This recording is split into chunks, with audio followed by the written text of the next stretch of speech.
Good morning and welcome back to White Mountains Today here on White Mountain TV 16. Joining us in the studio is Tracey Burke from the Loon Echo Land Trust. How are you this morning? I'm good, thanks. We're so glad that you could be here because, of course, you've got a big event coming up. We do. And so we're going to talk about that. We'll talk a little bit about the land trust and other things. But let's first talk about the event. Okay, thank you for having me. It's great to be here. The Loon Echo Trek is coming up on Saturday, September 17th. It's a hike and bike event, and we have 2 different hiking distances and 4 different cycling distances. And then if you want to do a little of both, you can hike and bike. And it's happening in Bridgton, starts and finishes at Shawnee Peak. And very casual, fun event if you want it to be. It can also be just as challenging as you want it to be. The 100-mile bike ride is the toughest century in Maine, and I can attest that it is definitely a challenging ride. So you can make the event whatever you want. It's a great day of fun, and after you come back, there's a party at Shawnee Peak with live music from 2 different bands this year, Junko and the Riley Parkhurst Project, both Great. Local bands. Yeah. And there's always Allagash beer that's free to participants over 21, and massages from Richard Bader Physical Therapy, and a taco bar from Shawnee Peak this year. Oh, so very nice. Lots of fun to be had afterwards too. Very nice. So you said there's 4 distances with the bike. Yes. We know there's a 100, there's an 80, there's a 50, and a 25. 25. So, and the both 25 and the 50 are out and backs, but the 80 and 100s are full circles. They are, and they start at Shawnee Peak, go up into Level, and then take off in different directions, but meet back up in the Bethel area and come through Evans Notch, a nice long climb. Yeah. And then a nice quick descent, and then back through the North Freiburg area on Yep. some beautiful back roads, and then back to Shawnee. So nice, really pretty, great fall rides. Absolutely, and it's very well marked, so you know what direction to go in. Yes. That's always an important thing when you go on a bike ride, to know which direction you go in. Yeah. And it's you have stops along the way, correct? We do. Yeah, a couple. The bike routes. Well, there are 7 total rest stops along all the different bike routes. The hike routes have 3 rest stops, so plenty of places to stop and rehydrate and get some snacks and take a break. And That's great. Now, where do the hiking trails go? Hiking routes. the hiking routes are all on Pleasant Mountain. So you get to Shawnee Peak and check in, and then you get in a shuttle bus that takes you to one of 2 starting points on Pleasant Mountain, and you hike up and then across the ridgeline of the mountain, and then that's down great. the hiking trails of Shawnee. So really a beautiful hike Yeah. route too. And of course, a lot of people know Shawnee Peak from skiing in the winter, and perhaps don't hike it. And so, what a great opportunity to get up there while everything is still green and no snow. Yeah. And really be able to see it, because it's such a beautiful view up there. It is. Or Pleasant Mountain is a beautiful hiking mountain that I think is a little bit underappreciated maybe sometimes. The trails can be pretty challenging, but Right. then the ridgeline is nice and just very scenic and beautiful. So it's a fun hike. That's great. And tell me about the hike/bike trail. The hike and bike, you can do kind of whatever combination of you can do the 25 or the 50-mile bike ride.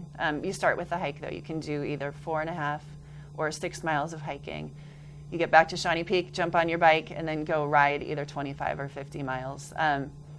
Some people make that into a serious endurance event and Wow, yeah. run the trail and then ride as fast as they can, but you can make it just a nice hike and ride too. So that's a fun challenge. Oh yeah, well that'd definitely be a challenge. I think trekkers. the biggest challenge would be the fact that you've now hiked or ran 6 miles, and you're back, and there's the Allagash Brewery there. So That's true, you yeah. have to decide to go on a bike. You have but to leave the party. but yeah, what a great thing, and the money all goes to such terrific stuff. Let's talk about some of the projects that are coming up for the Loon Echo Land Trust. So yeah, so this is the biggest fundraiser of the year for the Loon Echo Land Trust, and it goes into the operations of the land trust.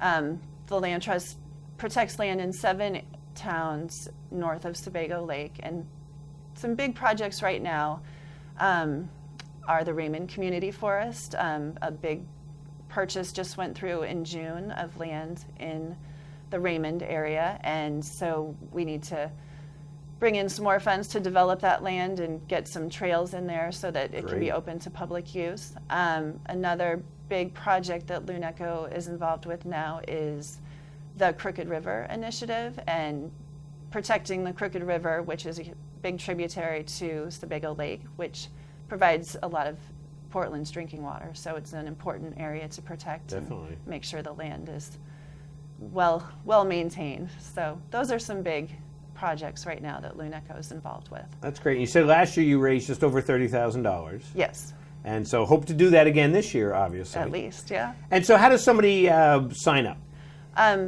You can go online to loonechotrek.org, and registration online is open through next Sunday, September 11th. And then we can do day of registration as well at Shawnee Peak starting at 7 a.m. on the 17th.